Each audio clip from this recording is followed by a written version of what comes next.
What's going on, everyone? So the Los Angeles Lakers, I think, should call up the Brooklyn Nets and try to see if they could make a type of trade. Talked about when we got the announcement of the Miami Heat as well as the Brooklyn Nets and their basically salary dump to the Nets. Miami sending Haywood Highsmith to the Brooklyn Nets, basically in a salary dump trade, right? Well, now Brooklyn has Highsmith, who 6'5", long, 7-foot wingspan, 3-and-D style guard wing. You can slot in basically 2 or 3, can defend 1 through 3 for you, right? Lakers are interested in guys like Matisse Thybulle, stuff like that. Highsmith would give you that other player. He'd give you that other piece. So it just gives you that defensive versatility in that regard. Guy that you can start in a pinch, bring off the bench. I kind of look at him more in just the rotation, not necessarily a starter, but a guy that could slot in, come off the bench, and be that versatile kind of 3-and-D guard wing for you. If you were to trade a Gabe Vincent or something, you could slot in a Marcus Smart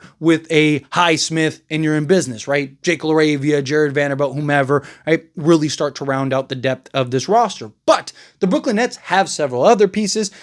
You could go kind of like the backup center route. Go try to get a couple pieces, try to, maybe do a Day'Ron Sharpe at some point, or, even like a Zaire Williams if they end up keeping Highsmith or something, but that'd be more later on down the road. But if you wanted to do something right now, I wouldn't even hate going and trying to go after like a Terance Mann. Right, gives you a guy, another 6'6", versatile forward that could slot in at the 2 through 4 for you. Can defend again multiple positions for you. Both guys are still young enough. Both guys will be 29 in Highsmith and Terance Mann. Talking with Terance Mann and his kind of contract. The problem with Terance Mann, and I don't really think it's a problem, but the Lakers would look at it that way. His contract extends into that 2027 season where the Lakers don't want to have cap space. They want to preserve the cap space. So that could be the kind of one hiccup, but he's making $15.5 million this year, $15.5 million next, and then $16 million in 2027, 2028. So it's not a contract that has like this huge, growth over the years, but you're talking about, again, another versatile 3-and-D wing that you can plug in, bring in, play multiple positions, defend multiple positions. Like if you could bring in a Terance Mann and a Highsmith, right, that gives you, again, 2 versatile, just defensive pieces to slot in. And you're talking, with him and his Terance Mann and his $15.5 million. And then, you add in a Highsmith and he's making like 5.6. Let's call it 5.7. So you're talking 20, let's call it 22 million roughly that you'd have to send out, right? Okay, well, you could do Maxi Kleber and Gabe Vincent, right? And if you wanted to, they're willing to take on salary. We just saw them do it. They have a ton of cap space, right? So, but they also want the flexibility. They also want to clear as much salary as possible, right? We're doing you a favor. We're taking on Terance Mann and his $15 million. What if you could do a Gabe Vincent, Maxi Kleber, and Dalton Connect, right? No picks, no nothing. Because again, we're taking on Terance Mann and his cap space. You're getting, 2 veteran guys that you could trade and also clear salary off your books, right? But you're also getting a young player in a Dalton Connect who could come in and be a piece, and he's making, $5 million a year or whatever, right? So we're clearing, basically 3 years, 44 million or something like that off your books, right? Which, again, has that value, especially for a team in Brooklyn that wants to just shed as much salary as possible. The reason they were willing to take on salary in the Miami trade is because he's an expiring contract. Well, so is Gabe Vincent, so is Maxi Kleber. Throw in a Dalton Connect.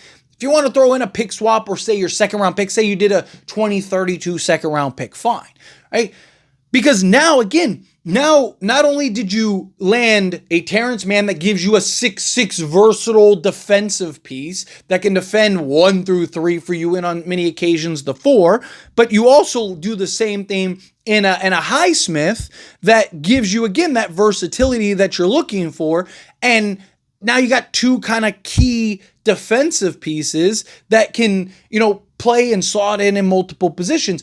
but you also clear a salary spot and you clear, $4 million in salary cap space. So now you have the money to fill your 15th roster spot and your 14th roster spot, right? Because you do a 3-for-2 trade. So not only do you do, which the Lakers have been looking for, the Lakers have been looking for that consolidation trade. They've been looking for that salary filler trade. But like I've talked about, I don't want to see the Lakers just shed salary just to shed salary, right? I want to see them do it through the thick of things, right? Like I don't want to give up Gabe Vincent, have to give up a second round pick or something like that in order to clear it. Right? Like, I'd rather, hey, let's get a Highsmith. Let's get a Terance Mann. Now you have two versatile defensive kind of wings that can defend multiple positions for you. Slot in, off the bench, they could start, whatever. You still keep Rui Hachimura. You still keep all your key core pieces, right? Highsmith is an expiring contract still. So if that trade ends up presenting itself later on down the road where you do want to trade Rui or something like that, you could easily pull that off and do it, right? Terance Mann, right? Terance Mann would be an expiring in that 2027 season, which also having $16 million on your books, I don't think is the end of the world, right? Because chances are you're probably going to have to trade for a Giannis or a Jokic. I've talked about that, right? At some point, you're probably, like, the likelihood of those guys actually hitting free agency is very slim, right? And realistically, you're probably going to have to trade for those guys, and you're probably going to need salary filler in order to do so. Right? You're probably going to need some, even if you are willing to absorb most of the contract, if not some of it. You could always trade Terance Mann, Austin Reeves, whatever, and you're going to have to pay Austin Reeves. You're going to have to pay all these guys. That's why I don't really buy the Lakers are trying to preserve the salary cap, because if Ayton works for you, guess what? You're paying Ayton. If Austin Reeves is going to get 30 plus million next year. If Jake LaRavia works for you, he's getting paid, right? Are you really going to just let Rui Hachimura walk? Right? Like, it's just, Lakers are going to what? Like, to having Terance Mann on the contract. Again, try to win now. If you want to trade Terance Mann next season, trade him next season. Figure it out next season when he has a year off his books. Like, what if you win the championship? Like, run it back. Right? Like, to me, again, if there's an opportunity that's there that you could make and take, I don't want to see the Lakers reject it on a maybe.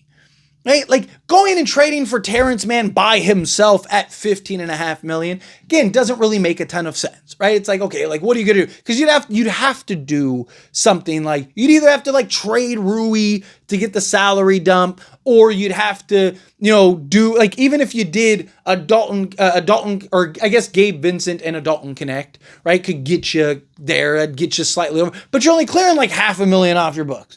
Right? So you still don't have enough money to sign two guys. So right now, as it stands, pun intended, right? Like, you can't even, like, just go trade for Terance Mann, because he's kind of in that, like, he's on that middle contract, but Lakers don't have like a middle contract to salary match. All their contracts kind of more towards the bottom, or in Rui's case, you got that higher end contract. And you're not trading like an Austin Reeves or something like that for Terance Mann. But now you add in a Highsmith, who he's making, a smaller end contract at $5.6 million, just under 5.7 million. So let's just call it 5.7 million.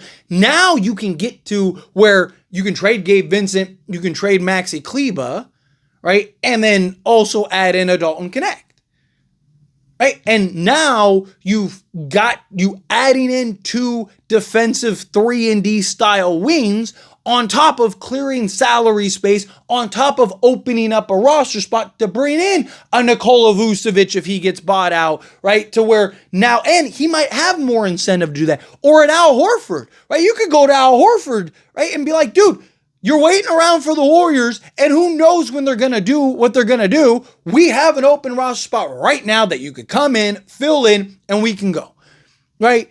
Look at this team now. Look at this roster now. We got multiple defensive, versatile guards and wings, a bunch of, 6'5", 6'6", versatile with high, long wingspans, right? Like, that's the difference. So, again, if I'm the Lakers, I think that that's something that is worth looking into. I think that that is something that I would be very interested in trying to see if you could maybe pull that type of move off to consolidate and bring in some of these guys, right?